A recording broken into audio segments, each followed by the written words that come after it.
Members and guests, please rise for the national anthem presented by Daisy Hawkins of the Atwood FFA chapter.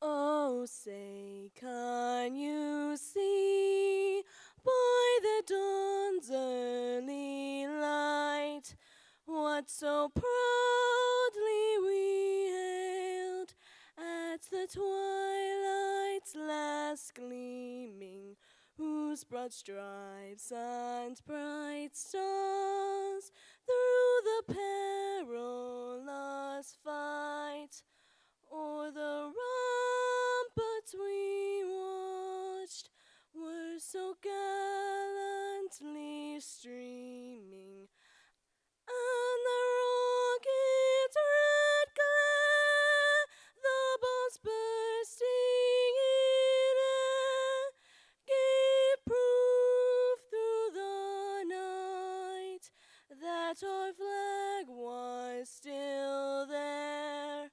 Oh, say does that star-spangled banner yet wave o'er the land of the free and the home of the brave?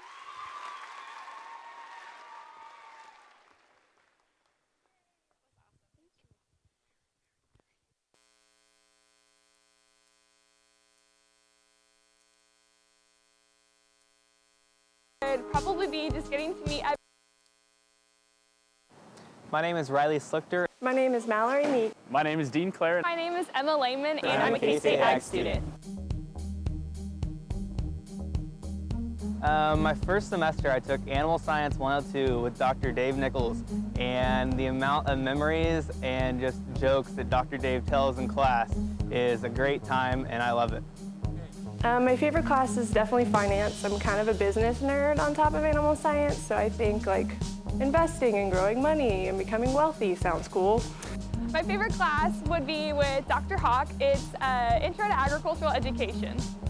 My favorite class, surprisingly enough, has been Ag Econ 513, Ag Finance. It was probably my favorite because I kind of went into it not really excited, and my professor, Dr. Briggerman, made every day really exciting and really interesting to learn about finance, which I didn't think I would ever find interesting. My favorite memory has actually been the first Saturday that everybody's back in Manhattan in the fall, because there is the serenades for all of the fraternity and sorority and Greek life. And so we were driving around, my fraternity was, with a moped escort and a purple bus touring all the sororities and singing and dancing for all of them. My favorite K-State memory is traveling abroad to Australia for my study abroad trip, and definitely snorkeling in the Great Barrier Reef, so pretty neat. My favorite K-State memory would probably be just getting to meet everybody here and making a whole bunch of new friends, but then also traveling. I had the opportunity to be on the K-State beach judging team, and so I was able to travel all across the country for that. My favorite memories so far at K-State have probably just been nights hanging out with my roommates, getting to know people, and building new relationships while I'm here in K-State. Growing up and being a big part of the FFA program here in Kansas, I learned how to network with peers and gained a relation of other people who want to be agriculturalists. And that was something that was unique to me, as I never had that opportunity. So my FFA taught me that there are endless opportunities in agriculture and that you can actually get a job. I didn't really know much about ag. I thought it was all about farming, didn't know anything about the technology, so it opened up my eyes to that. My ag and high school experience taught me how to work hard and be determined, but then it also gave me a lot of skills as like a leader. I'm able to come in and I have several leadership opportunities, but it really just made me have an open mind with everything that I do. My high school ag ed experience taught me that agriculture is something that I'm really passionate about, and it's something that I want to spend the rest of my life serving this industry.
Like when I close my eyes and don't even care if anyone sees me dancing.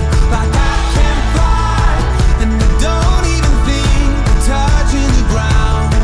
Like a heartbeat skip, like an open page, like a one-way trip on an aeroplane.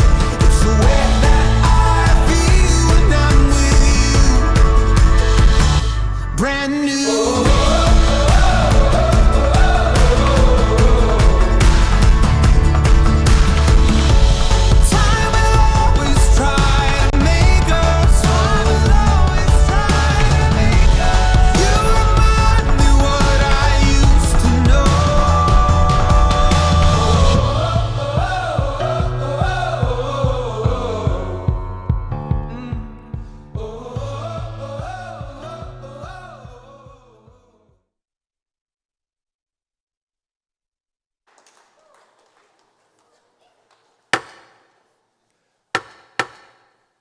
The convention hall will come to order. We are now holding the 4th session of the 91st Kansas FFA Convention. Mr. Vice President, are all officers at their stations? I shall call the roll of officers, determine if they are at their stations, and report back to you, Mr. President. The Sentinel. Stationed by the door. Your duties there. Through this door pass many friends of the FFA. It is my duty to see that the door is open to our friends at all times and that they are welcome. I care for the meeting room and paraphernalia. I strive to keep the room comfortable and assist the President in maintaining order.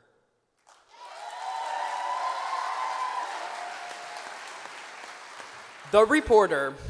The reporter is stationed by the flag. Why by the flag?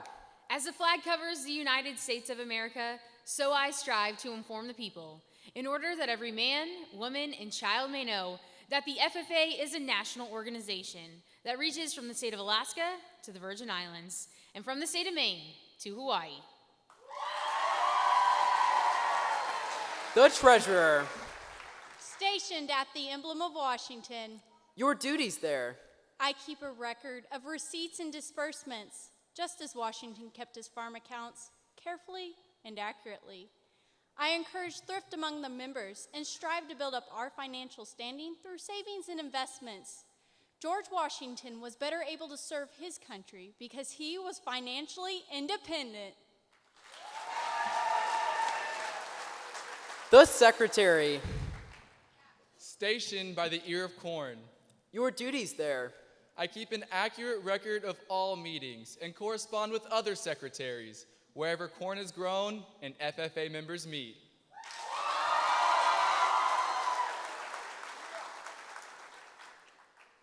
The Advisor. Here by the owl. Why stationed by the owl? The owl is a time-honored emblem of knowledge and wisdom. Being older than the rest of you, I am asked to advise you from time to time as the need arises. I hope that my advice will always be based on true knowledge and ripened with wisdom. Mr. Vice President, why do you keep a plow at your station? The plow is the symbol of labor and tillage of the soil. Without labor, neither knowledge nor wisdom can accomplish much. My duties require me to assist at all times in directing the work of our organization. I preside over meetings in the absence of our president, whose place is beneath the rising sun. Why is the president so stationed? The rising sun is the token of a new era in agriculture. If we will follow the leadership of our president, we shall be led out of the darkness of selfishness and into the glorious sunlight of brotherhood and cooperation. Mr. President, all officers are at their stations. Thank you, Mr. Vice President. The Secretary will call the roll of members. I am pleased to announce that at this, the 4th session of the 91st Kansas FFA Convention, there are 1,726 members, advisors, and guests registered, Mr. President.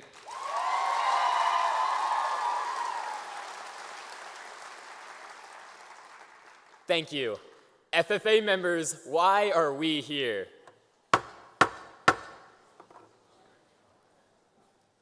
To practice brotherhood, honor agricultural opportunities and responsibilities, and develop those qualities of leadership which an FFA member should possess. May we accomplish our purposes.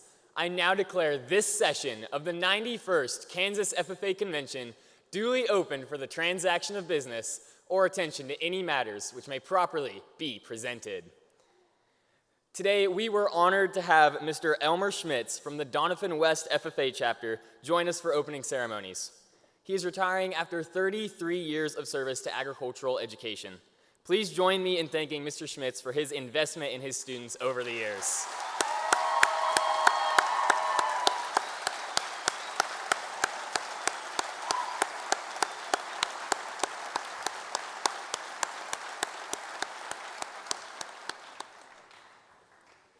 Your next session chair can always be caught singing a Dolly Parton tune or advocating for rural America and the country way of life.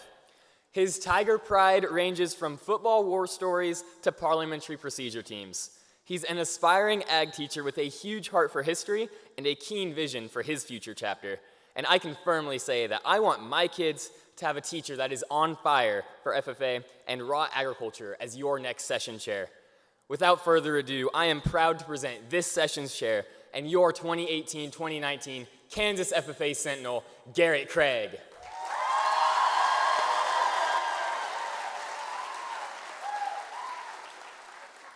Hello, Kansas FFA members and guests, and welcome to the fourth session. Welcome to the fourth session of the 91st Kansas FFA Convention. Here at convention, we gather together as one big happy family. That is spelled F-F-A-M-I-L-Y. Each FFA member has their own unique contribution to this great family, which helps make our state association a great one. Kansas FFA Convention also serves as more than just a gathering place for members. It's a reunion for old friends, a spot for alumni to reminisce about the good old days, and a time and place for families to come together and reconnect. This week, I've been fortunate to have some of my family in Manhattan. My grandparents, siblings, some aunts and uncles, and parents have been here to enjoy the convention festivities. And our own families at home, each member has their own unique personality which sets them apart. They each bring something special. Tonight, we will be looking at those members of our family who have done their something special. We will be recognizing those who have made their mark on this association. Get ready to hear from Skylar Zinger, your Kansas FFA secretary, as he delivers his retiring address. Next on our list is honoring those who have made an impact on Kansas FFA through the honorary degree ceremony and the Distinguished Service Award. Then we will recognize those salespeople in our family through the Marketing Plan CDE. In this session, we will recognize the Ag Issues and the Prepared Public Speaking LDE recipients and honor fellow agriculturalists when we recognize the SAE Fair winners and the Strengthening Agriculture area of the National Chapter Awards. Finally, our keynote speaker, Mandy Harvey, will share her inspirational message with us. Kansas FFA, let's get ready to support our members and show them appreciation like one big happy family.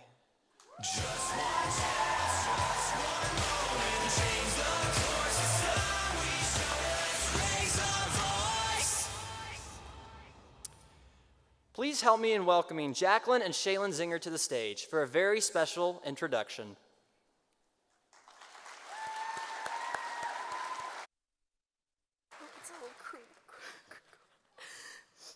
Skylar Zinger, the kid who always screamed in pictures, hated ties, and despised car washes, has turned into a man who always initiates pictures, has a huge collection of ties, and cannot stand his car being dirty.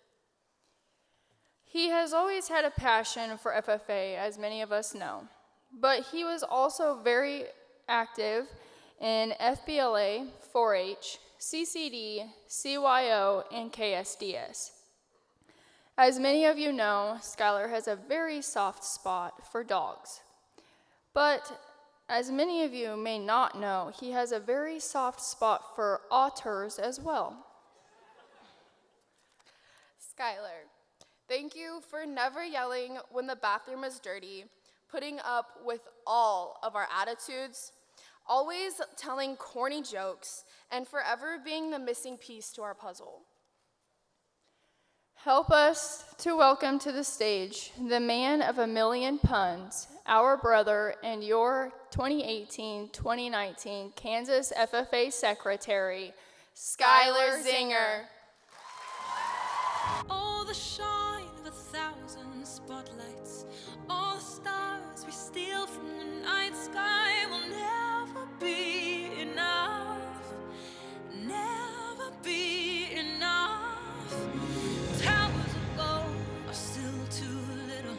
These hands could hold the world, but it'll never be enough, never be enough. It's the middle of summer, and for most kids, this would include hanging around the house, going on wild adventures, or just meeting up with friends. For 9-year-old me, this was not the case. I was too young to drive, and I lived too far out of town to easily meet up with kids my own age. Also, Mom thought that the house needed cleaned every single day. One day it would be the bathrooms, and then the next day the floors, and then the garage needs reorganized, and the living room dusted, and is that dirt I see on the floor? Well, looks like I'm cleaning those again tomorrow. Occasionally, she did grant us the privilege of going swimming. I'm no fish in water, but I do love to swim. Our city swimming pool wasn't much. Basically, a rectangle positioned beneath some diving boards. Yeah, boards, as in plural. So too, a low dive and a high dive. My friends love to go off the high dive, but me? No thanks. I am not about to climb to my inevitable death by high dive. But one day, my friends convinced me to try it just once. So shaking, I climbed up the ladder, edged closer to the end of the board, and then I quickly retreated back because holy cow, that's a long drop. I knew I was being ridiculous, but carefully I climbed back down the ladder and safely returned to the pool. From the depths of the 5-foot area, I watched as my friends joyfully went off the diving board time and time again. How often do we let this fear in our mind prevent us from truly enjoying a certain moment in time? That the benefits of whatever experience we could potentially have are far outweighed by the emotions we're feeling in that moment. How often do we let this fear prevent us from being happy with who we are? What keeps us from inspiring that same happiness in other people? For some, it could be the fact they just haven't thought about it.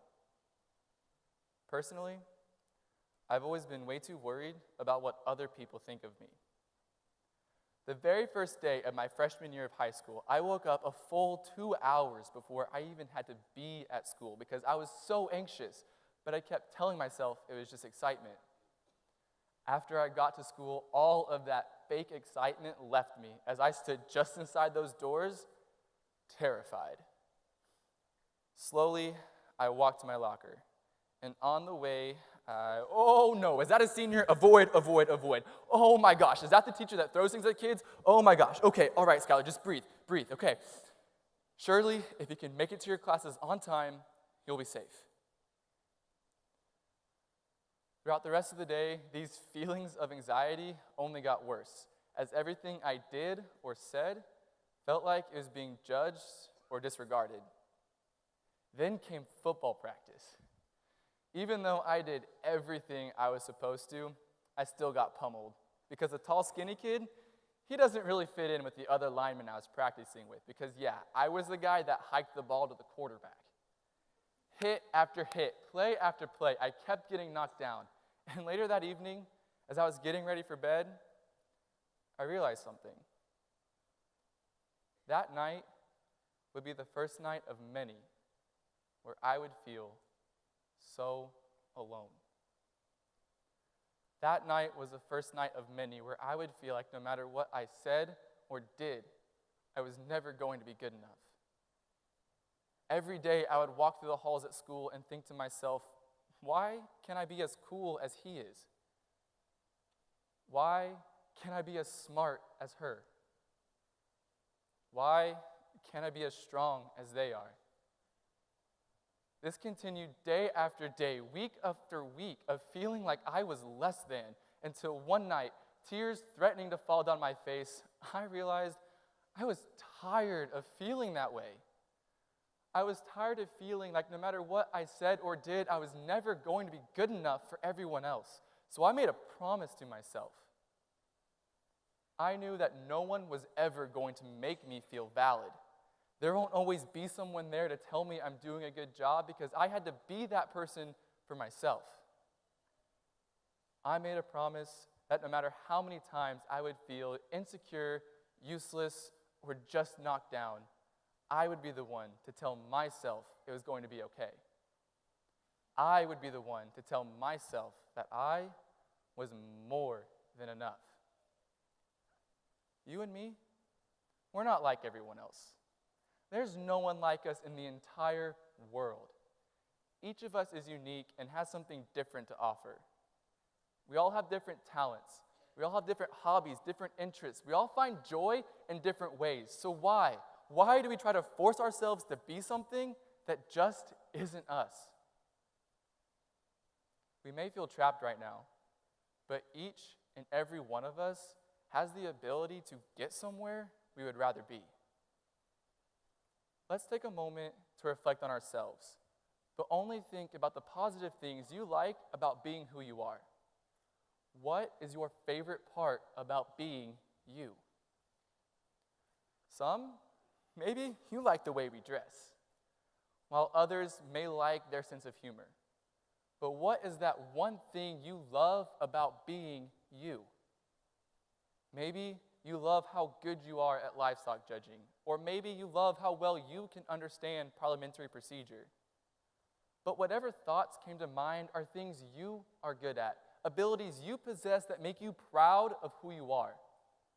Isn't feeling proud and happy of who you are way better than focusing on how you think you aren't good enough? No one is perfect, so no one expects you to be perfect either. Find joy in the things you do well instead of locking in on the things you think you're doing wrong. When you look at yourself in the mirror, think, today is my day. Today, I will show the world what I have to offer, and it will be amazing. Today, I will break the mold, dare to be who I am. That fear of never being good enough is what's holding us back. It's what's preventing us from being happy with who we are. But when we can let go of that fear and truly celebrate who we are, then we can find that joy in accepting ourselves. But it's not only about accepting who we are. It's inspiring that same sense of happiness in other people. My high school Spanish teacher, Mrs. Edgar, would start every class period by going around to each student and asking, "Hola, ¿cómo estás?" This is a simple greeting in Spanish, but in that classroom, it held so much more weight than just hello. We would hear the typical replies of muy bien, meaning very good, or even estoy cansado, meaning I am tired. But one day, we heard someone reply with muy malo, meaning very bad. Mrs. Edgar stopped class, switched back to English, and proceeded to make sure that student was feeling okay, both mentally and physically. She would make sure that their home life was okay, that they were doing well in school, or if there was anything else she could do to make their day better. You could hear the sincerity in her voice and feel just how much she cared about you, and you would always leave her classroom feeling less alone and more comfortable in being who you are. She knew how to cheer you up if you were having a bad day, and she knew how to help you see all the good you bring to the world if you're feeling insecure about yourself. Even if you were having the best day ever, she knew how to make it that much better just by celebrating right alongside you.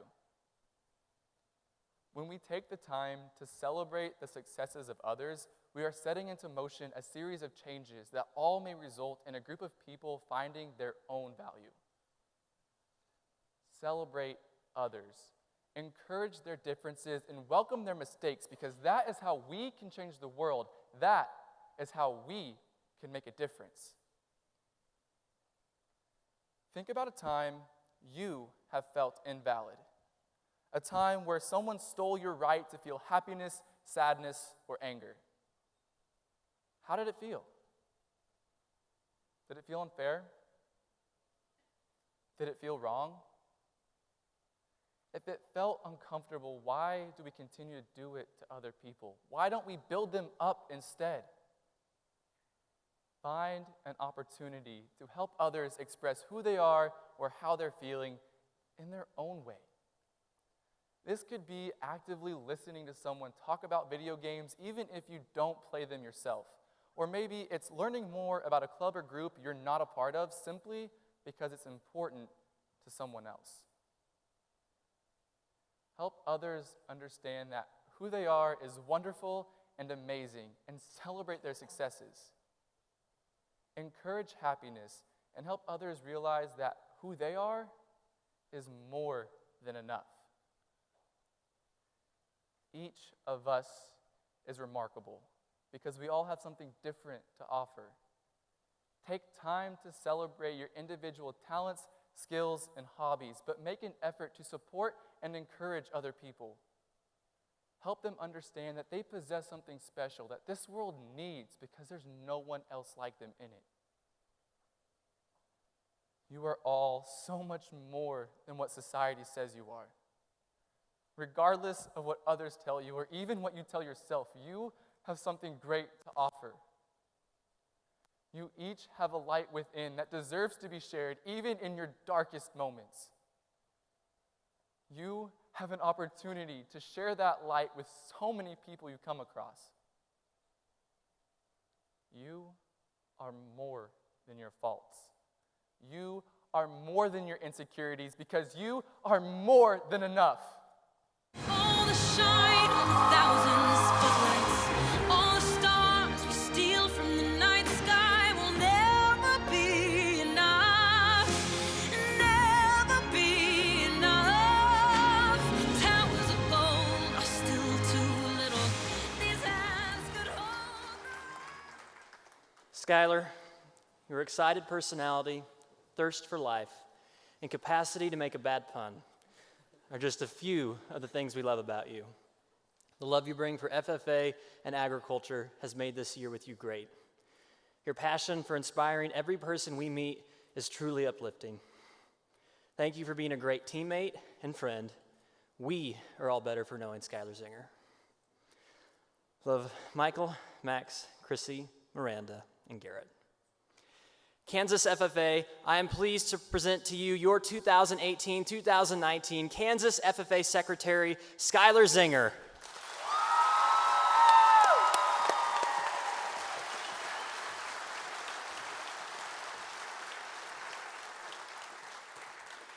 Please join me in welcoming a group of people who have helped shape Skylar through their influence and dedication.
So we're experiencing technical difficulties again. So you guys just want to face me real quick.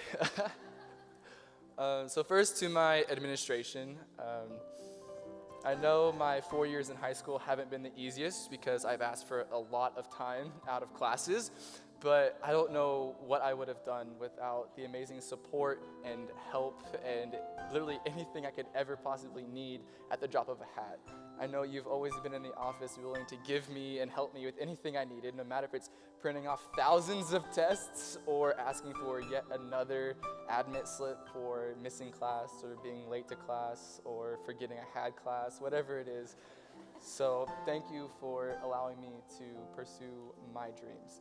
Kansas FFA, I'd like to present to you my administration from the USD 108 Washington County High School.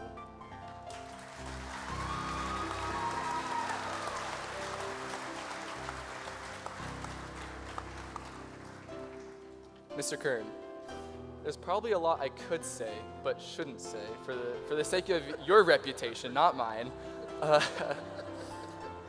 You know, whenever I come across new advisors throughout this year, the first thing they say is, oh, you know Mr. Kern, right?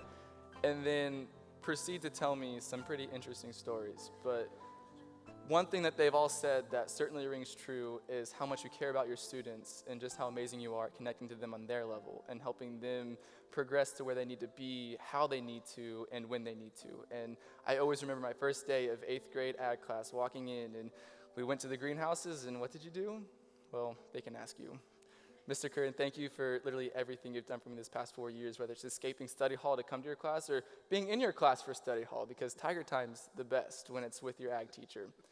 Kansas FFA, my ag advisor, Mr. John Kern.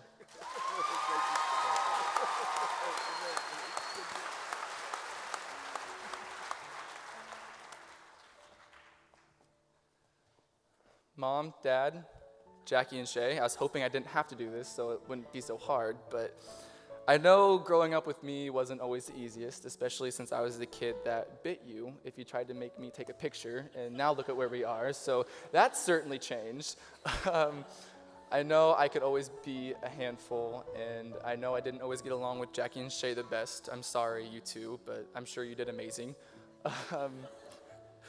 I truly don't know where I'd be without the support and the just dealing with my crazy, hectic schedule. If it's saying, hey, I'm gonna be home for 2 weeks and then leave for South Africa, good luck. Or if it's, hey, I'm only gonna be home for 1 day to help move. And you made sure you left all the heavy stuff for that 1 day, didn't you? Yeah, you did. But in all honesty, I really don't know where I would be right now, and I don't really want to know where I'd be right now without the both of you or Jackie and Shay for making my life sometimes the hardest at their will, and sometimes the most exciting, the most endearing, and the most loving life I could have ever lived. So Kansas FFA, my family, Tim and Lisa Zinger, and Jacqueline and Shaylin Zinger.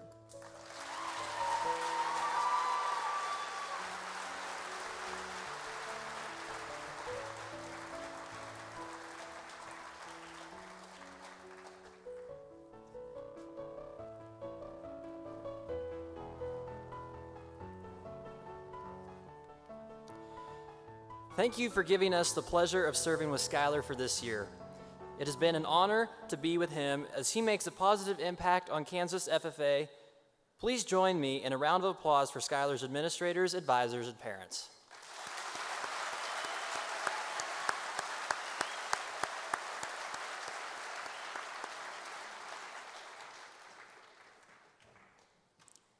In high school, I depended on my mom to keep me afloat. She was my lifeline if I ever needed something from home or if I needed a deadline kept straight. By investing in our family, she did her best to ensure our success. Her support didn't just stop with us, though. Mom was always willing to support my family in high school. She was often a substitute teacher while my advisors were gone for events in support of multiple chapter fundraisers. She was not an FFA member. Although she was not an FFA member, the reaches of her efforts were felt by many. We look to people like my mom so that we are able to do great things in the FFA. While the supporters we look to may not be traditional FFA members, they are still dedicated to our progress. Tonight with us are some of those people who have done incredible things for FFA and agricultural education. And because of their amazing impact, many FFA members have felt their support.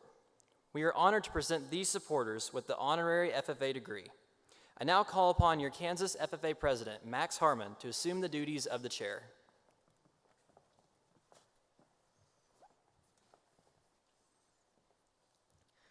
It is always a pleasure to receive honorary members into the FFA. The purpose of this ceremony is to recognize from time to time the efforts of others made on our behalf. Mr. Secretary, please read the section of the National Constitution which provides for honorary membership. Honorary membership.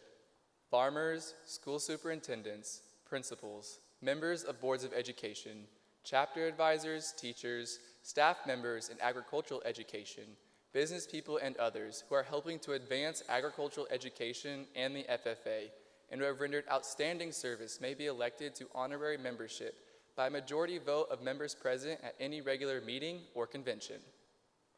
Mr. Secretary, will you introduce those who are to receive this honor? Mr. President, members, and guests, I am pleased to read the following names: Mr. Kyle McGuffin, Ms. Terry Lee, Mr. Greg Krissick, and Ms. Melanie Mainquist.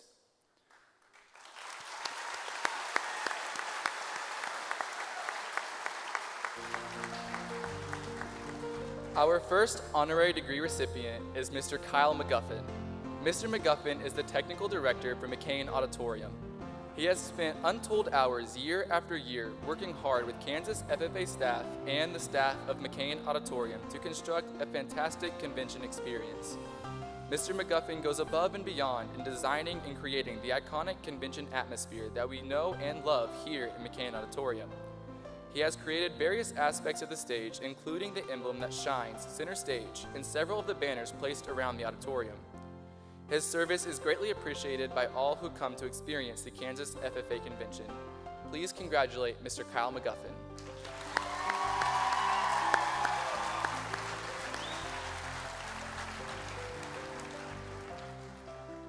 This evening, the second recipient of the honorary degree is Ms. Terry Lee. Ms. Lee works with Courtesy Corps and registration to ensure that seating is always correct. She has served as the lead contact for Kansas FFA staff in McCain Auditorium for more than 20 years. She keeps the auditorium in great condition to reflect the high standards of Kansas State University and that of which FFA expects from its members. Her service has made the Kansas FFA Convention a great experience for many members over many years. Join us in congratulating Ms. Terry Lee.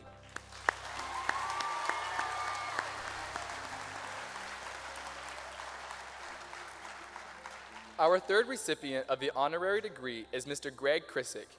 Mr. Krissick is the CEO of the Kansas Corn Growers Association and Kansas Corn Commission.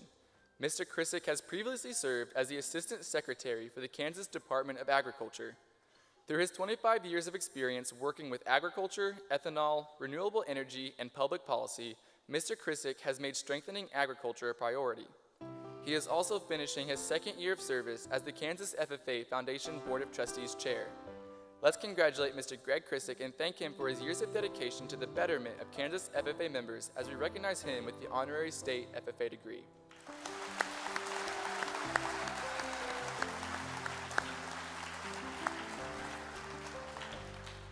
Our fourth recipient of the honorary degree is Ms. Melanie Mainquist. Ms. Mainquist is a native of Cortland, Kansas, and is former member of the Pike Valley FFA chapter. After serving as the 1985-1986 Kansas FFA Vice President, Ms. Mainquist went on to earn her bachelor's degree in animal science from Kansas State University. She has contributed innovation to agriculture throughout her career. She has worked her way throughout the agriculture industry and has been furthering her impact by being a longtime supporter of the FFA and by serving on the Kansas FFA Foundation Board of Trustees. Her belief in FFA and agricultural education led her to be the first individual to give the gift of grain in the Kansas FFA Foundation. She continues to be a fierce advocate for student involvement and for FFA members within the agriculture industry. Her service to FFA members has helped create many new opportunities and is much appreciated. Please congratulate Ms. Melanie Mainquist.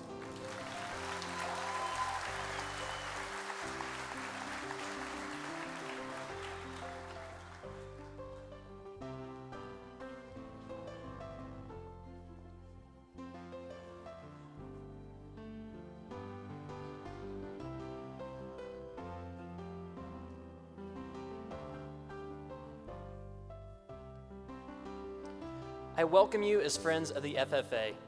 It is my privilege as Sentinel to extend to each of you the symbolic handclasp of friendship and brotherhood.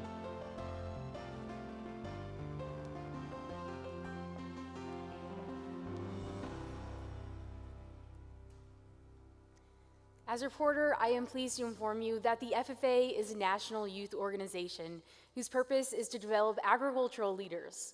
Welcome to membership. Your contribution as a useful citizen in our democracy serves as an example for our members to follow. As treasurer, I welcome you to our organization.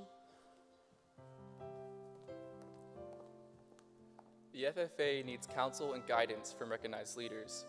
It is my privilege as secretary to add your names to our roll of honorary members.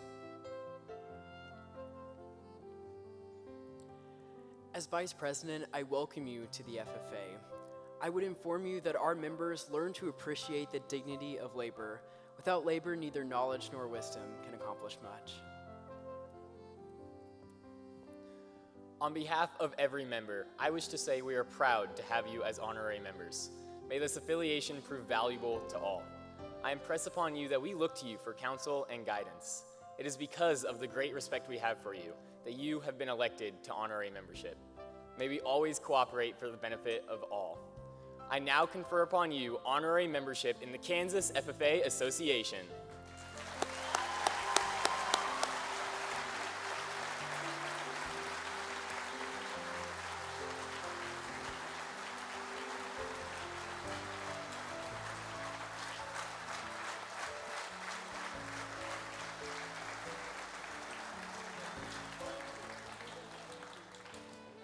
Please join me in one more round of applause for our honorary state FFA degree recipients.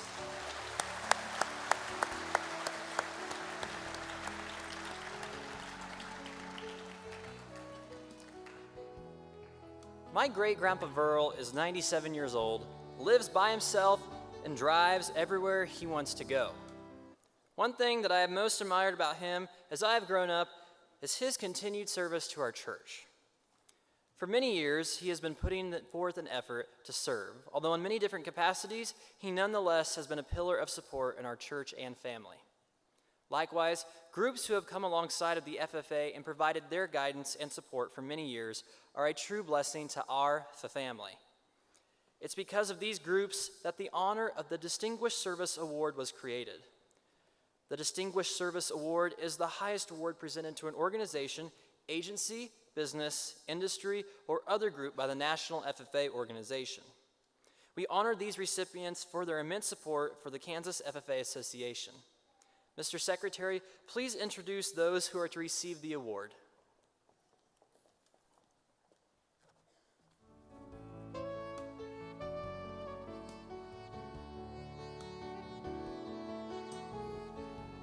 I am pleased to announce this year's Distinguished Service Award winners are Kansas Corn and Frontier Farm Credit. Kansas Corn has always been an advocate for FFA. They have been proud to support the 7 district banquets financially and by sending a representative throughout the state of Kansas to each banquet. Kansas Corn also sponsors SAE grants to be given to FFA members in the effort of expanding the members' supervised agricultural experience. Their belief in the 3-circle model of agricultural education is shown not only by their dedication to growing SAEs, but also in their commitment to agriculture in the classroom.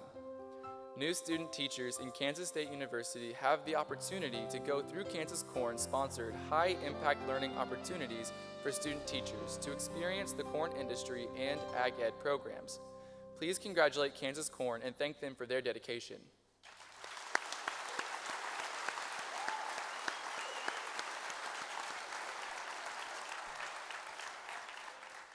The second recipient of the Distinguished Service Award is Frontier Farm Credit.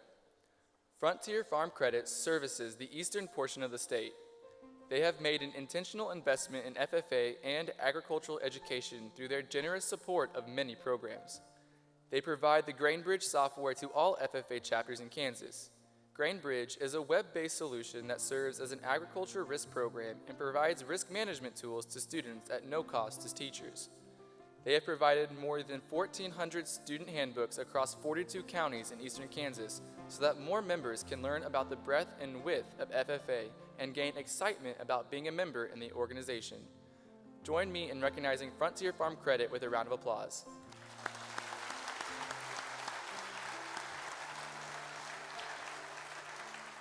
Let's thank Kansas Corn and Frontier Farm Credit for their outstanding service to the Kansas FFA Association and its members.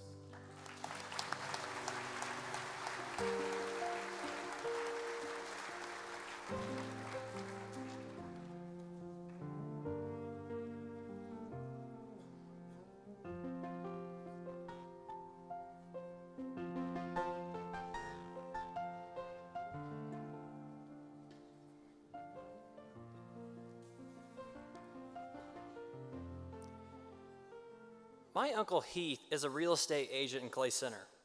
When he isn't working his full-time job, he is showing and selling houses in the community.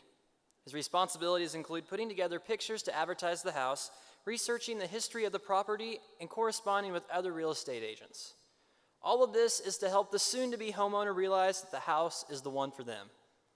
Those in ARFA family who participate in the marketing plan CDE execute their own plan to help a panel of judges see that a product is the one for them.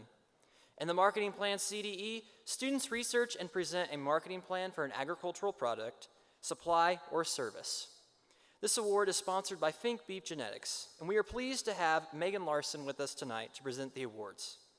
Mr. Secretary, will you please introduce the participating teams in the marketing plan CDE?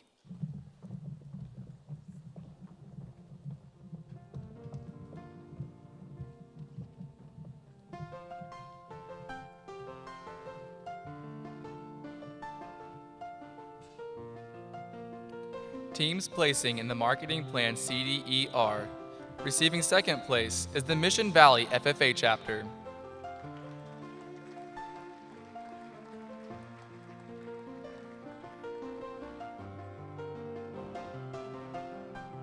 And earning first place in the marketing plan career development event is the Labette County FFA chapter. Congratulations to both of these teams for their hard work and dedication.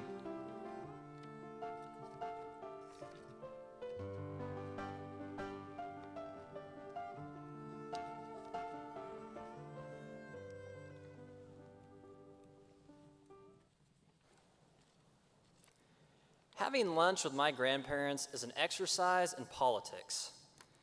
Whether it's how many replacement heifers to keep, which fence to replace next, or how loud the TV should be, my grandparents usually have differing opinions on the subject. Rather than arguing, they have constructive discussions about each issue until a solution can be found. In observing this, I've learned that one of the most effective ways to make a contribution is to learn how to listen and discuss. FFA members also learn these skills in the Discussion Meet LDE. The FFA members who share their perspectives on agricultural topics and discuss solutions have worked hard to sharpen that skill set so that they can make their contribution to ARFA family and the agriculture industry. Participants of the Discussion Meet LDE can accurately articulate their viewpoints in a respectful manner.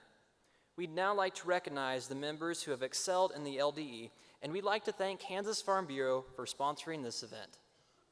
Mr. Secretary, please read the names of the finalists in the Discussion Meet LDE.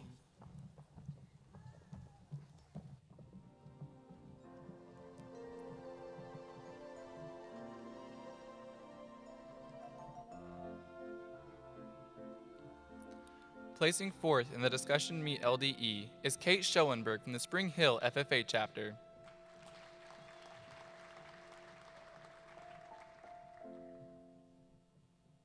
Earning third place is Hunter Endicott from the Riverton FFA chapter.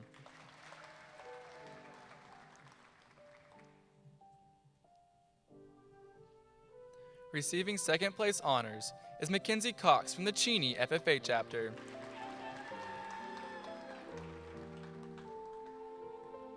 And taking first place in the Discussion Meet is J.W. Wells from the Sedan FFA chapter. Please join me in giving all of our winners one more round of applause.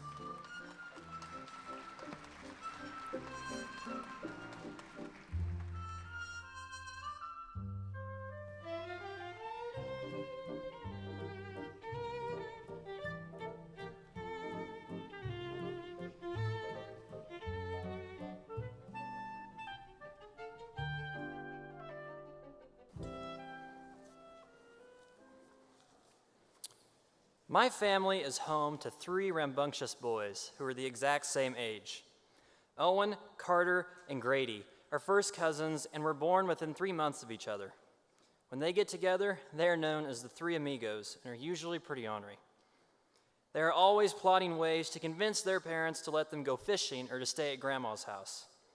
They put their heads together as a group and come up with a well-planned presentation that shows they have done their research and have found valid reasons as to why they should get their way. In the Agricultural Issues Forum Leadership Development event, family members have taken this idea of advocacy to the next level. In this LDE, students research a current agricultural issue in a group, critically think through and process the material, and present their findings to local groups and a panel of judges. Mr. Secretary, please read the results of the Agricultural Issues Forum LDE.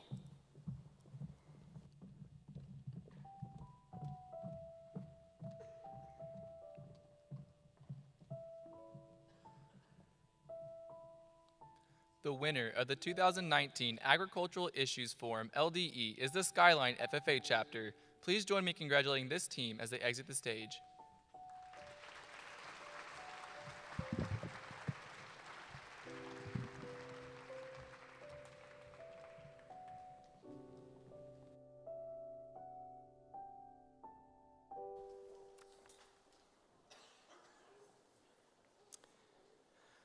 My grandma Donna works as a nurse here in Manhattan.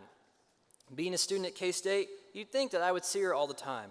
Unfortunately, her schedule and mine never seem to line up quite right. The only times I've been able to see Grandma has been on spur-of-the-moment dinner dates. Being able to think quickly is not an easy task. We both end up rushing around and are both hurried, but when we get there and sit down, it is great to catch up and talk about how things are going. Members of our family who are able to take on an agricultural topic and with not much time craft a quality speech as their end product face a similar challenge. Participants of the extemporaneous speaking LDE have a choice of 3 random agricultural topics and are given half an hour to prepare a speech with the resources they brought with them. This challenges their ability to think on their feet, speak eloquently, and share their knowledge of the agricultural industry. The extemporaneous speaking LDE is sponsored by the Jill Cast Memorial. Mr. Secretary, will you please read the results of the extemporaneous public speaking event?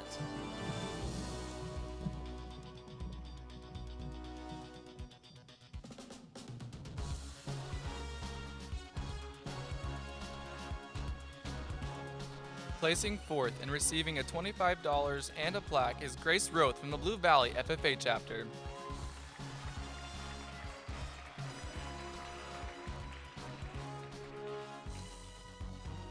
In 3rd place, also receiving $25 and a plaque, is Zoe Ald from the Clay Center FFA chapter.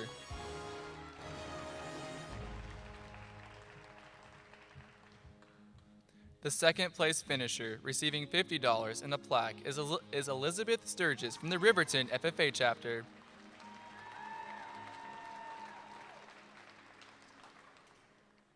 And this year's winner in the State Extemporaneous Public Speaking Leadership Development event, earning $100 and a plaque, is Andrew Foote from the Hoxie FFA chapter. Congratulations to all of the participants in this year's event and to Andrew, who will represent the Kansas FFA Association at National Convention this fall.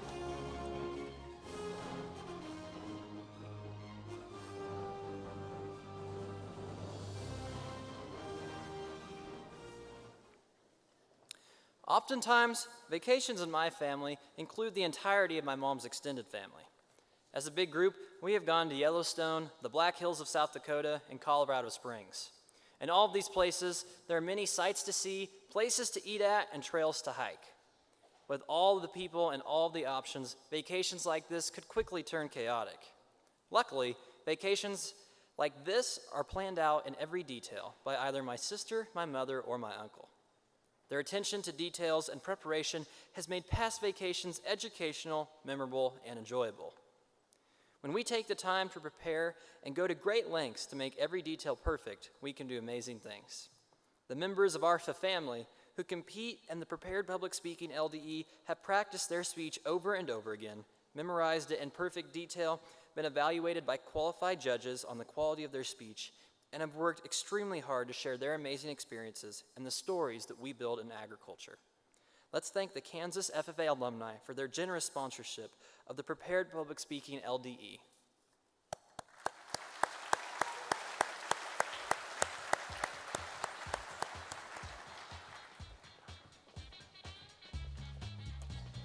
Mr. Secretary, please read the results of the Prepared Public Speaking event.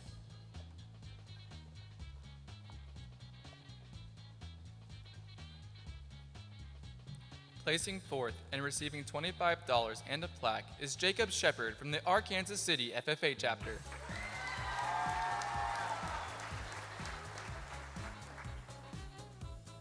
In third place, also receiving $25 and a plaque, is Lauren Simmons from the Washington County FFA chapter.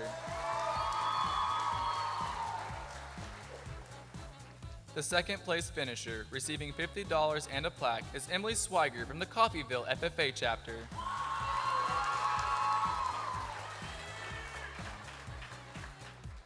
And this year's winner in the State Prepared Public Speaking Leadership Development event, earning $100 and a plaque, is Cassie Meyer from the Marion Florence FFA chapter.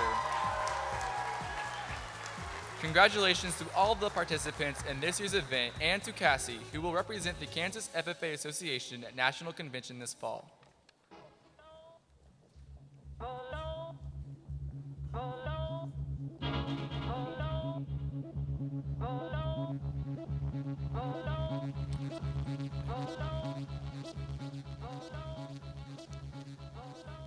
Throughout the day, Kansas FFA has been showcasing the top SAEs in the state at the SAE Fair. Proficiency winners and District Star winners showcase their SAEs, engage with stakeholders, and advocate for SAE development by telling their SAE stories. Surefire Ag believes in the role of supervised agricultural experiences and what they play in developing the future of the agriculture industry, and supports this mission by sponsoring the SAE Fair and the following recognitions. We are pleased to have Mr. Matt Wolters of Surefire Ag with us here to present the awards. Mr. Secretary, please announce the results of the SAE Fair.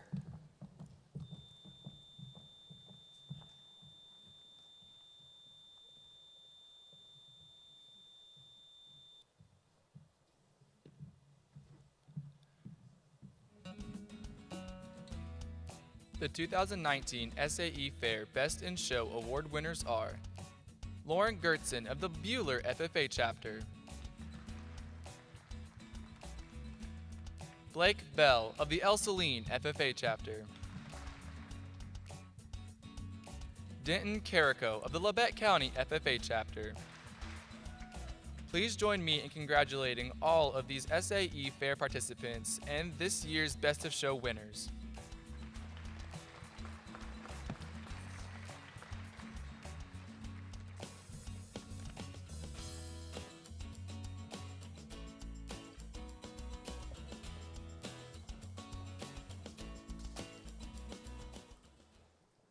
My family has taught me the value of hard work. And most of the time, it is hard work that yields success. But sometimes, you just gotta get lucky. Generous sponsors of Kansas FFA have donated some exciting prizes for members to win. Prizes include a new pair of boots, a Pelican cooler, Echo Dot, wireless headphones, Bluetooth speakers, and more. Let's take a moment to follow the instructions on the screen to enter for these prizes.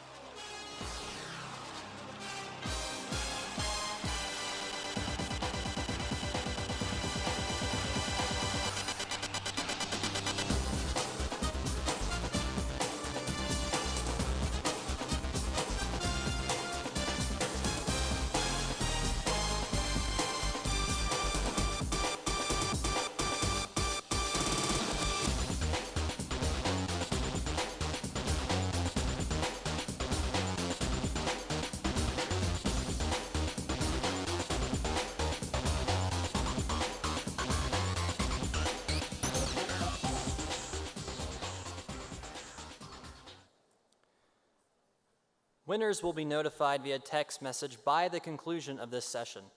Please pick up your prizes at registration immediately following the session.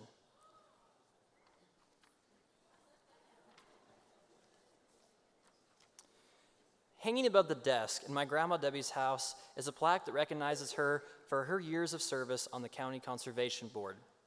Below the years she served, the plaque reads, First Woman Board Member.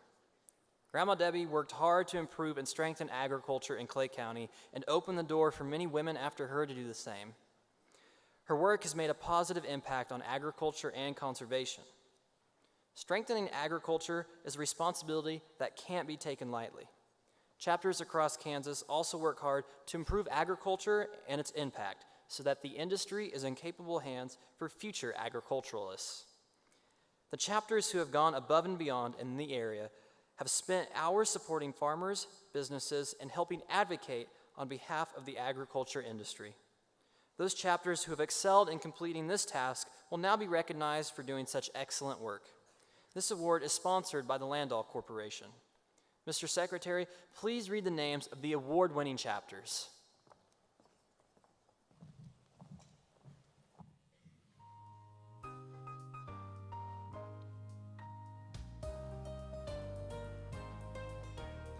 In the Bronze Division, the Altoona Midway FFA Chapter, the Fowler FFA Chapter,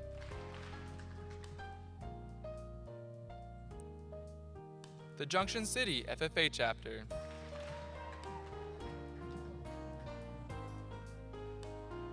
the Republic County FFA Chapter,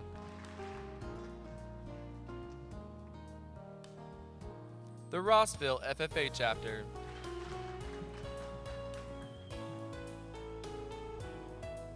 the Russell FFA Chapter,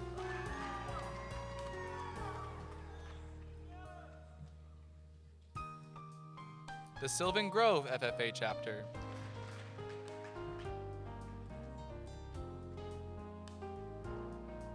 the West Elk FFA Chapter. Join me congratulating the winners in the Bronze Division once again.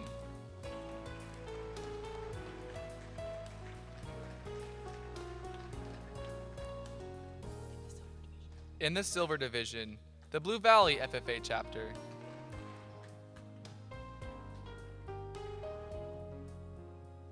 the Caney FFA Chapter,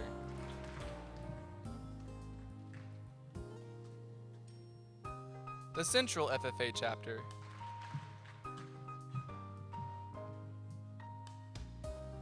the Center FFA Chapter,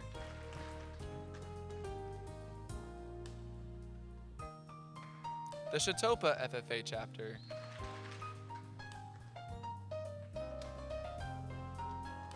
the Elk Valley FFA Chapter,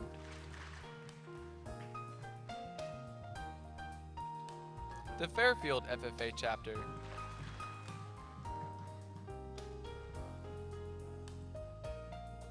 the Haven FFA Chapter,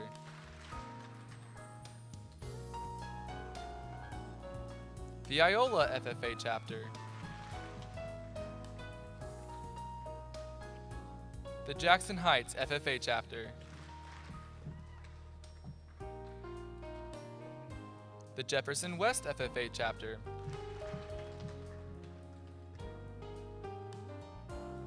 the Lakeside FFA Chapter, the Marmonton Valley FFA Chapter,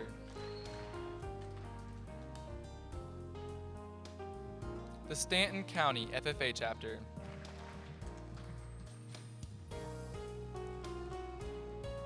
the Tonganoxie FFA Chapter,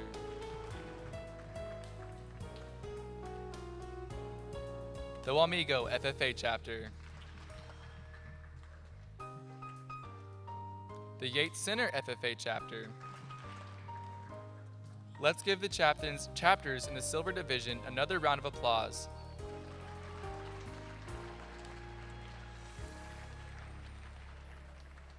Please direct your attention to the screen as we highlight the chapters ranking in the Gold Division.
In the gold division, the Arkansas City FFA chapter.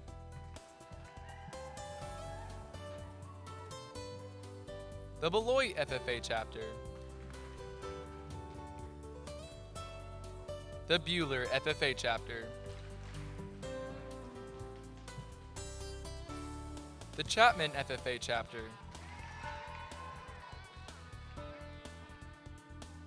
The Clay Center FFA chapter.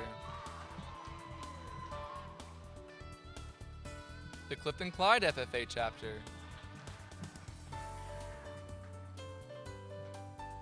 The Ellsworth FFA chapter. The Girard FFA chapter.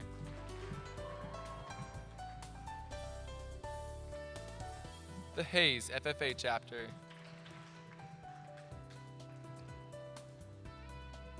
The Holton FFA chapter.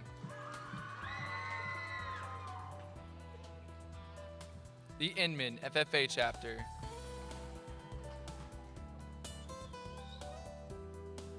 The Mission Valley FFA chapter.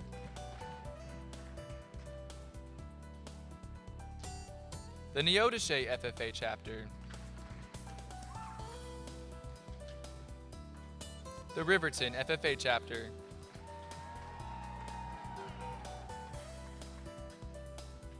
The Royal Valley FFA chapter. The Sedan FFA chapter. The Southeast of Saline FFA chapter. The Southwestern Heights FFA chapter. The Spring Hill FFA chapter.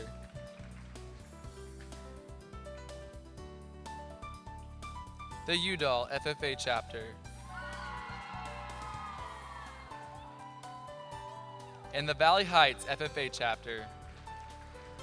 Let's give all of the chapters receiving recognition in the Strengthening Agriculture Division one more round of applause.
In my family, we value storytelling.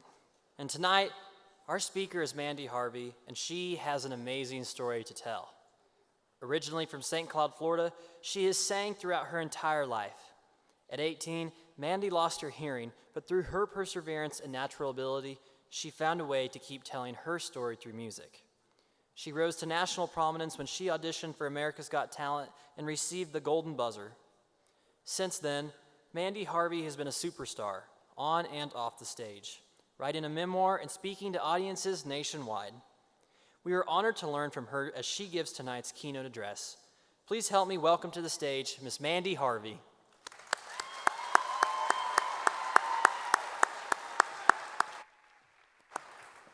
Well, hello. I'm so happy to be here with you guys. You guys are freaking amazing. I've had a really weird last couple of years, well, really a weird lifetime, and they wanted me to talk about it, which is weird. I don't necessarily like talking about myself. When I was a kid, I was petrified of people staring at me and talking at all. I really wanted to be the invisible person, you know, the wallflower, except I wanted it in a ninja style. Like, I wanted to go all out. If I could have been fully invisible, it would have been my dream. first time I had to give a presentation, it was on Martin Luther King Jr., on Martin Luther King Jr. Day, big deal. I got to the I have a dream, which was my first sentence, and I vomited on the entire front row. It's not the dream I don't think he was thinking, but you know, I did it well. So that was middle school. Middle schoolers are really kind. They never hold grudges or give you nicknames that stick with you through college. I became known as the puke girl. That's right. Which actually was a benefit because it prevented people from coming up to me to talk to me, which I didn't want to talk to them anyway. So I was mostly afraid of conversation because I was hard of hearing, and guessing conversations was always a high anxiety for me. I spent so much of my time watching other people have conversations and wanting so bad to be a part of a community, I just was lost. Until my mom one day, she had this brilliant idea to get rid of me for a couple of hours. She tossed me in a choir class, which was awesome. I didn't know what I was going to do in there. I was terrified, but it ended up being one of those experiences that just changes you. I was suddenly thrust into a world where every person in the room was working together as a team to create something beautiful. And I didn't have to guess the conversation. All of the words were in black and white. I was a part of it.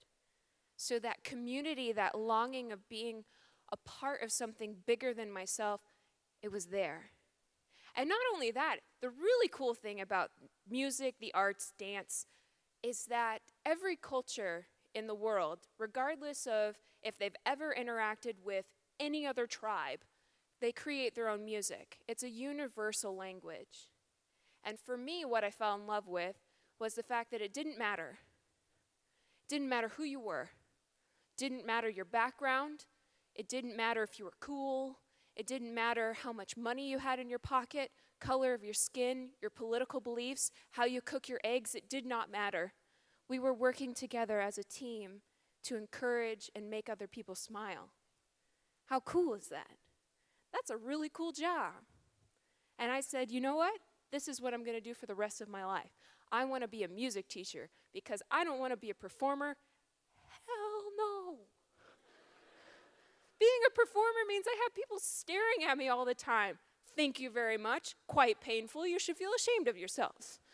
I don't want to do that. I puke on people. I'm really good at it. You should be really careful, like maybe back up a row.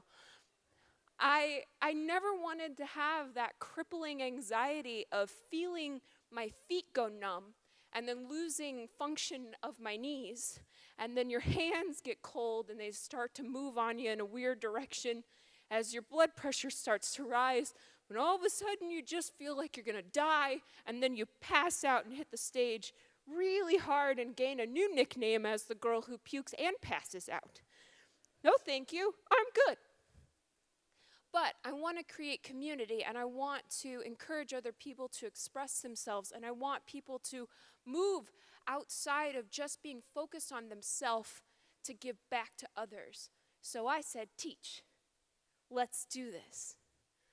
And I went to school for vocal music education, and it was the biggest moment where my dream and my reality met, and it was perfect for about a month. After a month, I stopped being able to understand my teachers talking in class. And I've always been hard of hearing. This wasn't new. Like, I figured I just had an ear infection, or I perforated my eardrum again. Or that, my teacher is really quiet. Or that I'm really stubborn because I'm sitting not in the front row in the spit zone, my designated seat. And as I moved closer and closer, I realized that it wasn't making any difference.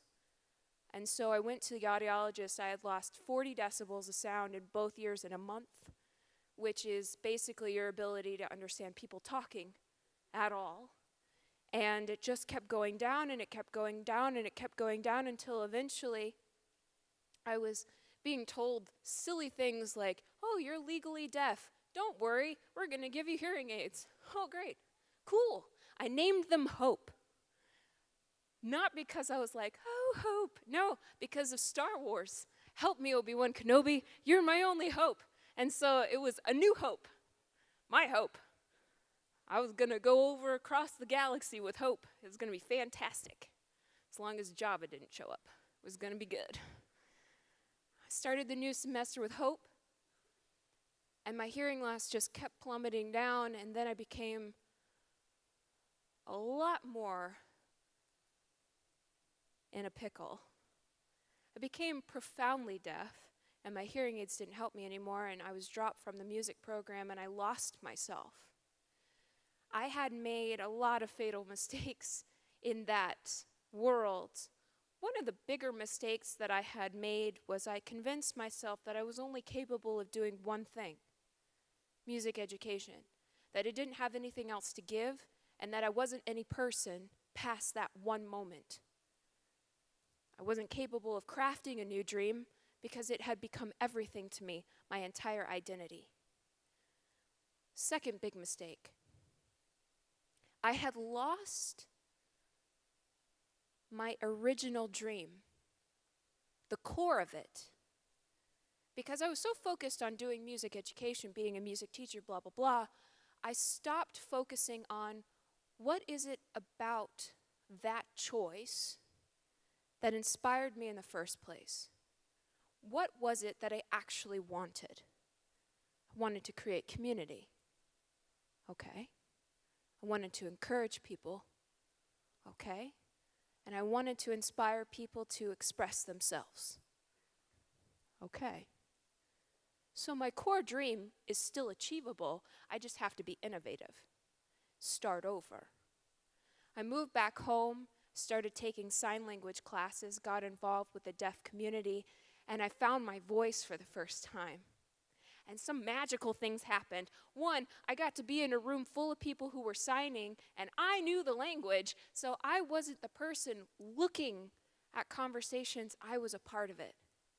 I finally had community.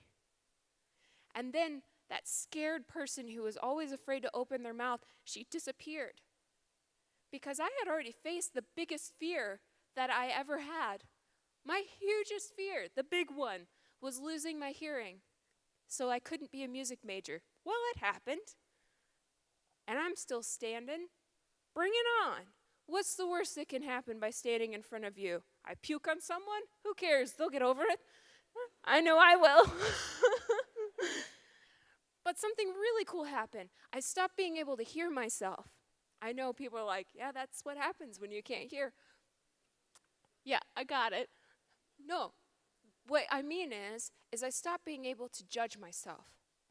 I stopped being able to listen and pick myself apart and tell myself that I wasn't good enough and compare myself with other people or be afraid that I couldn't imitate other people or I can't sing like this. Who cares? I'm expressing myself. And now I can't hold myself back, which has given me a freedom that I can't even express. It's awesome. And I realized that the biggest barrier of my life is not having a connective tissue disorder, which is the reason why I lost my hearing. It's not having lost my hearing. It's not rediscovering a new world and having to figure out how to not be afraid of the dark, because what happens if there's a fire and I burn in the sleep? You know, like, there's so many things that you become afraid of. It's none of that. It's me. I've always been in my own way, and I'm sick and tired of it. So I've changed my focus, and it's really started to shine the last couple of years. My focus has shifted from trying to be what I want to be, a music major, to focusing on the reason why I wanted to be it in the first place. I wanted to give back, and I wanted to encourage other people. So my focus has become others. And it didn't start with this grand plan, I'm going to be on national television. Puke girl. Within distance of vomiting on a judge on national television, I'm pretty sure that's not the talent they were looking for, but I think a lot of people would have been really happy if I'd vomited on Simon Cowell. I'm okay with it. No, that was never in my plan. That was never something that I ever wanted to do. I was pretty vocal for my entire life of saying that people who want to be on reality television shows, there's something a little wrong with them. Because there's something a little wrong with them. It's okay. Just a little bit. You have to be. It's a scary industry. And they will chew you up. And you have to just go into it anyway. Terrifying. No. My goal was to encourage people, and an opportunity came to audition for America's Got Talent. Didn't want to do it. Talked to a lot of people who knew me best. And they said, what do you want to do with your life? I want to encourage people. I want to show a different side of what a disability looks like, highlight invisible ones, to start conversations so that we can all understand that every single person in the entire world is dealing with some kind of a barrier in their life. Every person deals with struggle. Every person deals with failure. I want to be an example of a person who has failed to the core and still got back up, started over, that you have that ability. I want to make people smile. And so they said, well, why not? I can think of a couple reasons. I only really need one. But I did it anyway. Here's my focus. It wasn't trying to get a golden buzzer. Never seen the show before, didn't know what it was. Made it real easy not to want one. I was the only person who really had no idea what was going on the whole day. I didn't think and plan about going to the finals, about being in the top 4. Didn't talk about it. My goal was one person. If I can encourage one person to look at themselves a little bit differently, to believe in themselves just a little bit more, to have one day where maybe they have just a spark of hope, then all of the criticism, all of the potential vomit, all of the laughing, all of the mocking, all of me humiliating myself would be 100% worth it tenfold. Absolutely. It doesn't matter if I can't shake the world to its core all in one day. I'm happy with starting with one person at a time. And so I showed up. Terrified, absolutely disgusted with everything that was going on and all of these interviews and all these people trying to get me to tell me that this is the most important thing that I've ever done with my life. No, the most important thing that I ever did with my life is I woke up. That was a really hard thing to do for a really long time. I remember the first day I walked outside in the sun after being so depressed that I didn't leave my house for months. That was a huge day. I remember the first time that I sang after losing my hearing to a crowd of 7 people. Most terrifying performance of my life. None of them were paying any attention, and I thought I was going to die. That was so significant. The day that I stopped doubting myself, and I actually cared more about other people than my own pain, that day was so much more significant than this. They didn't really like that response, so they edited it out. But I sang this song. It's not anything ridiculous. It's not overly difficult. It's not meant to blow you away with my vocal chops. It's just me being honest and saying that, man, sometimes life sucks. Sometimes it's just really hard. And there will be days when we fail. It's not failing. We spend so much time trying to shield ourselves from failure that we don't even try. That's not the point. The point is when you fail, because you will, what do you do? How do you get back up? How do you start believing in yourself again? And where is your focus? Where is your heart? Why are you getting in your own way? Just try. You're so much stronger than you think that you are. And the only barrier, the biggest one, is you not believing in yourself. And I was sick and tired of not believing in myself, so I sang this song. It's called Try. I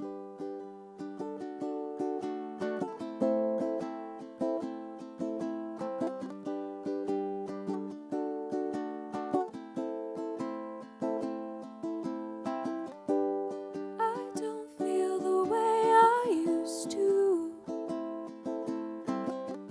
The sky is gray, much more than it is blue.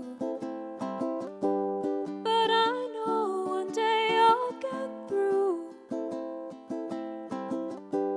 and I'll take my place again if I would try. If I would try. Oh.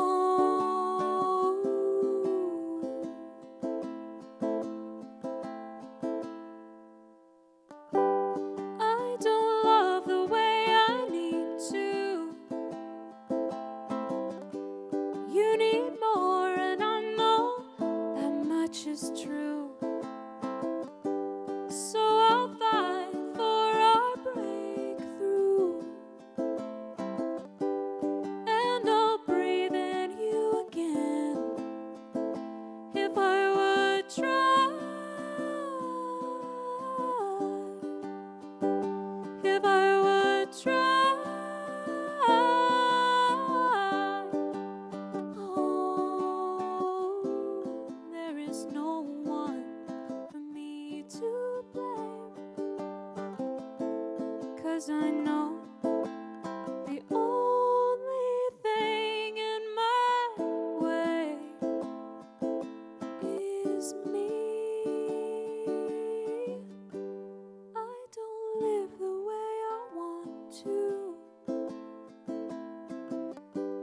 That whole picture never came into view. But I'm tired of getting used to the day. So I will try. So I will try. If I would try.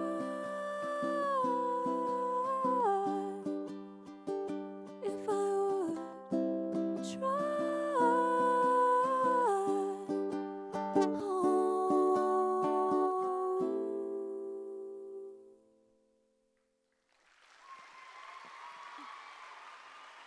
Thank you. Thanks.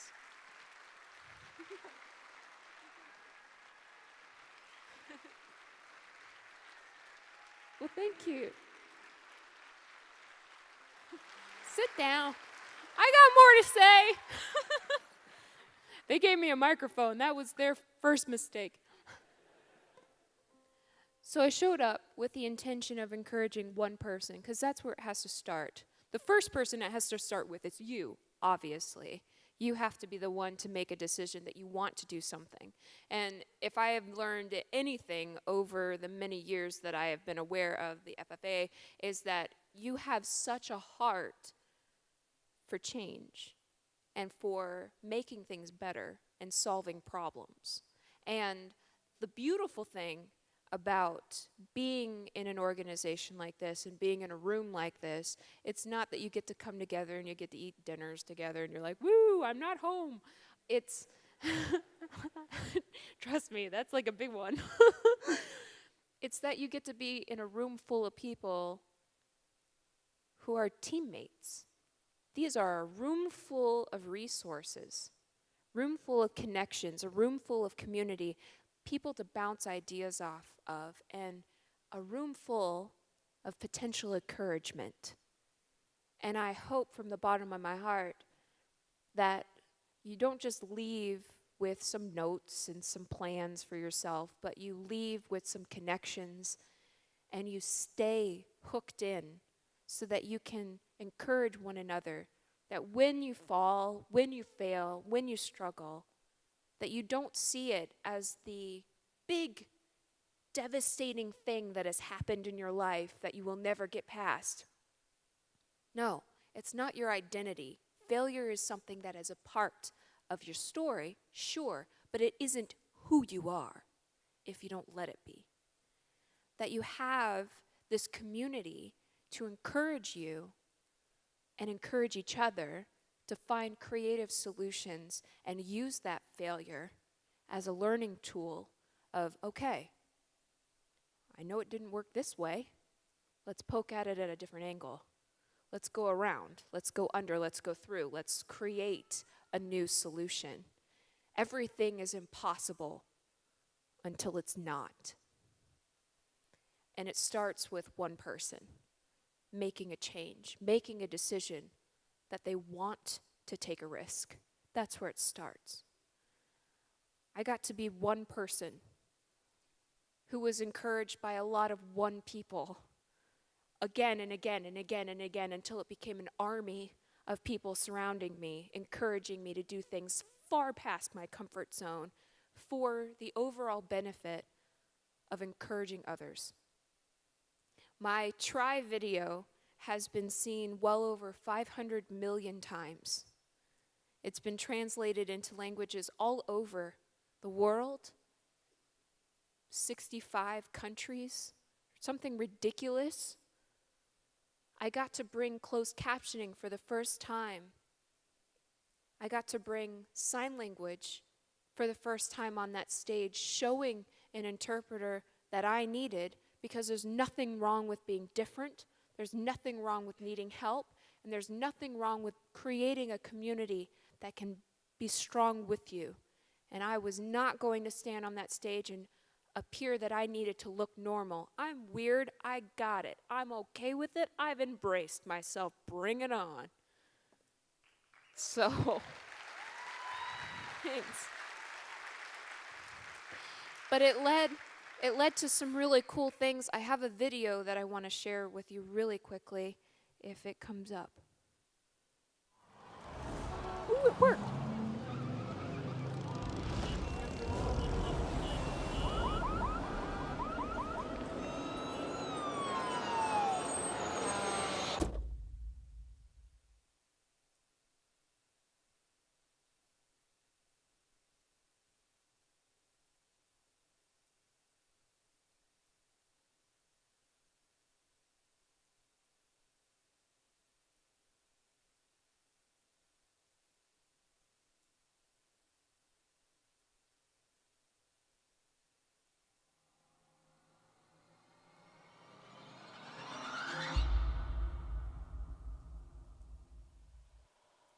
That's the longest period of silence on network television history. Woo! Scared the bejesus out of the president of NBC. We had to get his permission. We had to go all the way up to the top. Terrified people, because they said that silence on television means loss of money. And I said, silence on television is highlighting a different community, just a different perspective. And it ended up being so positively received that they've started to think about doing it again, which is awesome. It seemed crazy at first, because to somebody it was crazy. But again, it starts with one person making a decision that they're going to stand up for what they know is right and go for it. And I could have been laughed at. I could have been kicked off the show. It was threatened, and I said, I'm me, and I'm going to be me. That's the way that it is. And some really beautiful things have transpired from it. It's given birth to a lot of really beautiful opportunities. Recently, I got to go to Nepal. I went and I took a group of 12 differently abled students. We had cerebral palsy, Tourette's, traumatic brain injury, deaf, blind, suicide, severe anxiety, you name it. And it was led by me and 3 other incredible individuals, all with different abilities. And we took these students to Nepal to climb mountains together. Why Nepal? Because in Nepal, if you have a difference or a disability, you're cursed. So we got to be a group of cursed climbing mountains together. And it was awesome. Nobody believed we could do it. We rode horseback through the Mustang for hours and hours on end. As a person with EDS, I'm going to tell you right now, probably not my smartest day. Wow, that hurt. But it was good. It was awesome. Nobody believed we could do it, and we did it. We worked together as a team. We found innovative solutions to really weird problems. There were all these rocks and boulders, and we had a couple of students who were blind, so we attached bear warning bells to backpacks so that they could lead themselves. They would listen for the bell, and they would use their cane so they didn't have to be dependent upon being led around all the time like a child. That's what they said. I don't want to act like I'm a child. I'm strong enough to walk on my own. Let's figure this out. So we figured it out. And everywhere we went, we got to start conversations. We ended up going to a school that was for the deaf, 240 deaf students. And like I said, cursed people. So these were from 44 different regions across Nepal, all abandoned and cast out by their families. All of them asked the same question: do you have parents? Because they didn't anymore. And it was so heartbreaking seeing these incredible students with so much excitement to learn and so much excitement to prove themselves and so much excitement to give back, being shoved in a tiny little box. And the success rate for these students to do life by themselves, to have a job, is so minute, so insignificantly tiny, it's devastating. And so the students that we got to bring ended up doing a full fundraiser, and they hired interpreters to be there for the entire year to teach the students Nepalese Sign Language, because a lot of them didn't know any language other than reading and writing. So they had a way to communicate with each other, but also to provide interpreters for the entire community so that the community could learn Nepalese Sign Language, to hopefully break down that stigma of communication and to give them a leg up, give them a future, give them a potential of having just one more be an impact, one more be a difference. You have to start somewhere. So I've gotten to be a part of some really incredible things because I showed up. I took the risk. I jumped out of a plane earlier this year. Yet another thing I'm never doing again. But I did it to encourage other people. And I'm honored to be in this room with you guys, truly, because I know how much hard work it's been so far, and I know how much hard work it will be in the future, and I am to the core proud that you will work together as a team to break down walls and to push each other, be competitive, cheer each other on, hold on to each other when you fall, and pick each other back up. It's exciting to be in a room full of people who have a heart for change, and to make a beautiful impact on the world and leave the earth better than when we showed up in it. So thank you for letting me be here. I wanted to sing another song for you, but I needed a little bit of help. I wrote this song based off of a conversation that I had with a woman when I was in middle school. She terrified me to no end. I was handing out socks. This is prime puke Mandy days. So I got the choice of handing out socks to the homeless or feeding the homeless. And I know that the coveted role is feeding the homeless, but that means you have to talk to people. And I didn't want to talk to people. I was super not into talking to people. So I said, give me socks. Because the worst case scenario, I can just hand things and just act like I can't talk at all. You know, it's going to be great.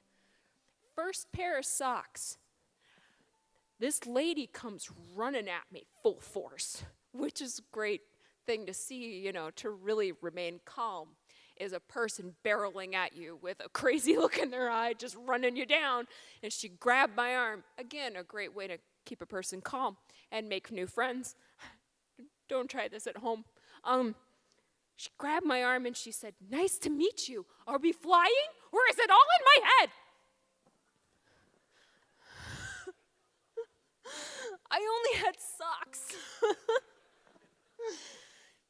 She just wanted somebody to listen to her story. And so I didn't have a choice, so I was there. So here we go. Bring it on. Don't kill me. She was a Russian ballerina. She had moved to America with the dream to dance, to become a star. She didn't know anybody. She sold all of her possessions. She got here. And when she first got here, she was in an accident. She shattered her ankles. She couldn't dance anymore. And so she gave up on everything. And that's where I met her. Crazy, arm-grabbing stranger who apparently still doesn't need socks because she just didn't take them. And she was broken. And that interaction changed me a little bit. And I made a promise to myself that if my dream ever dies, that I'm not going to give up like this woman did, that I will find a way to get back up off the floor and to try and to struggle further. And 10 years from that moment, I lost my hearing and I was dropped from the music program. And I'm not going to lie, I became her. Minus, you know, not wearing socks. I had given up on everything. And given enough time, I would have been the crazy sockless lady. But every time I closed my eyes, I could see her face. And I realized it's my decision to get up off the floor. That the world is indifferent to me. The world doesn't change because we want it to change. We create change, one person at a time. We create change one step at a time, one tiny little baby step at a time. We're the ones that make the difference. And even in her brokenness, even though she may never believe that there was anything positive about her life, she changed mine. And you can always make a positive impact, no matter how messy or how broken things seem. There's still beauty there. And it gave birth to this song, which has been an encouragement to people around the world. And I sang it at the finals of America's Got Talent. It's called This Time, But I Need Help. You have to wake a person up when they're lost, when they're too focused on themselves and they can't see hope on the horizon. You have to shake a person a little bit sometimes. So if we could, I'm going to count and be 1, 2, 1, 2, 3. Can you shout hey with me? Do you want to give it a try? You can't do it wrong. Yeah, you can. I'll mock you. I'm just kidding. I won't. 1, 2, 1, 2, 3. It was close, but I think we can do better. You know, I have my shoes on, so you have to be a little bit louder so I can feel you through the floor. Ready? 1, 2, 1, 2, 3. Nice to meet you. Are we flying? Or is it all in my head? I'm second guessing, but I'm trying before it all disappears. Seconds turned into minutes, wasted time instead of living. Please don't stand in my way. I am running out of nowhere.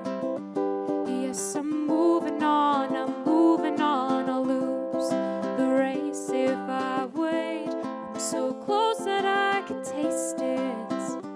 Yes, I'm moving on, whoa, I'm running, this time I'm gonna make it. Whoa, I'm running,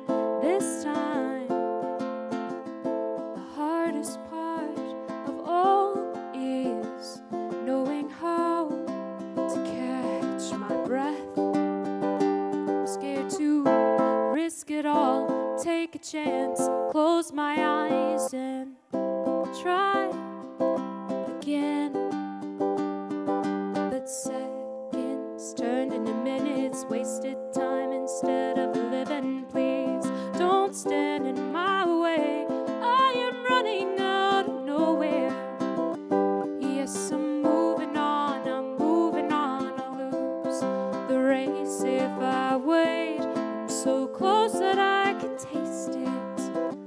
Yes, I'm moving on, whoa, I'm running, this time I'm gonna make it. Whoa, I'm running, this time I'm gonna make it. I'm not the same kid I used to be. Oh, this time I'm gonna make it. I'm gonna chase it for me.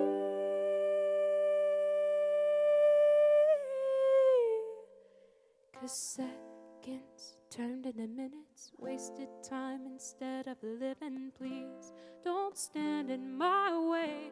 I am running out of nowhere. 1, 2, 1, 2, 3. Oh, look at you, you did it! I wasn't sure you would, but you did. Good job. Yes, I'm moving on, I'll lose the race if I wait. I'm so close that I can taste it. Yes, I'm moving on, whoa, I'm running, this time I'm gonna make it. Whoa, I'm running, this time, whoa, I'm running, this time I'm gonna make it. Whoa, I'm running, this time. Thank you guys so much for having me.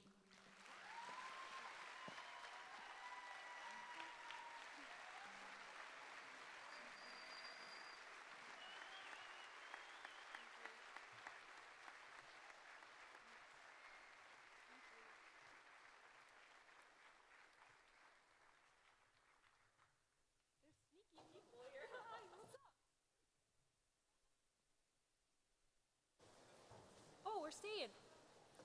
You go. Sorry.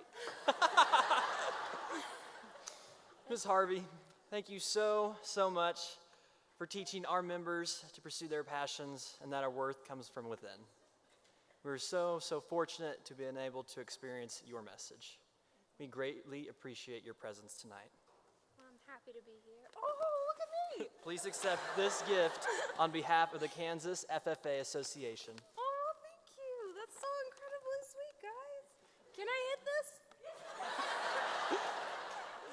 Wait, okay, I'll put it on. I'll stick around though, so I can. Thank be you. Fun. Please join me in one more round of applause for Miss Mandy Harvey.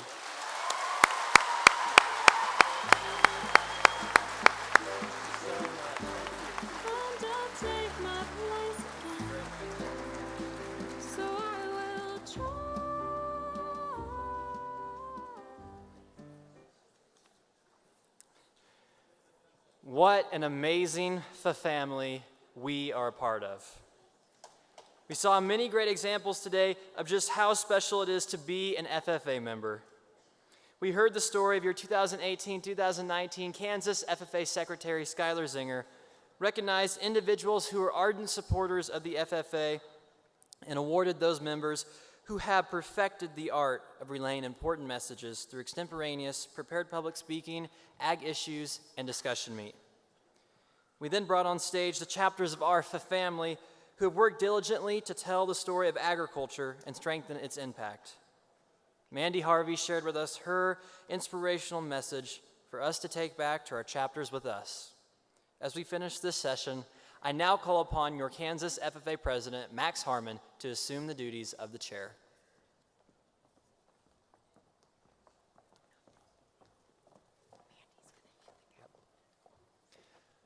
Mr. Secretary, do you have a record of any further business which should now be transacted? Yes, I do, Mr. President. The 5th session of the 91st Kansas FFA Convention is tomorrow morning at 8 a.m.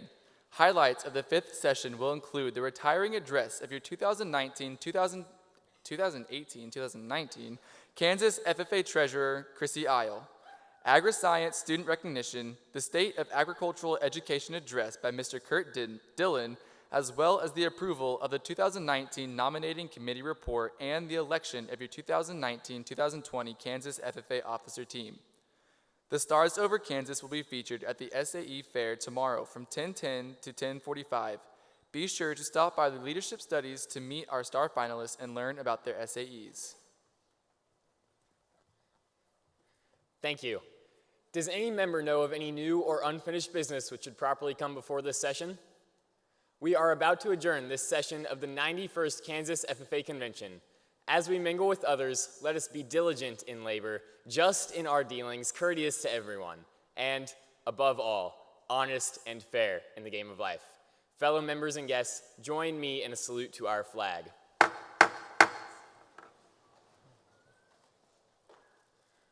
I pledge allegiance to the flag of the United States of America and to the republic for which it stands, one nation under God, indivisible, with liberty and justice for all. It is now my pleasure to present our gavel for closing to Mandy. Woo!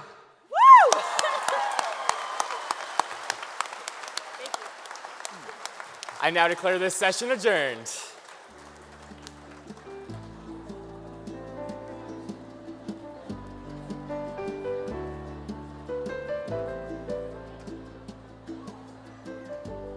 I don't feel the way I used to. The sky is gray, much more than it is blue. But I know one day I'll get through. And I'll take my place again. So I will try. So I will try.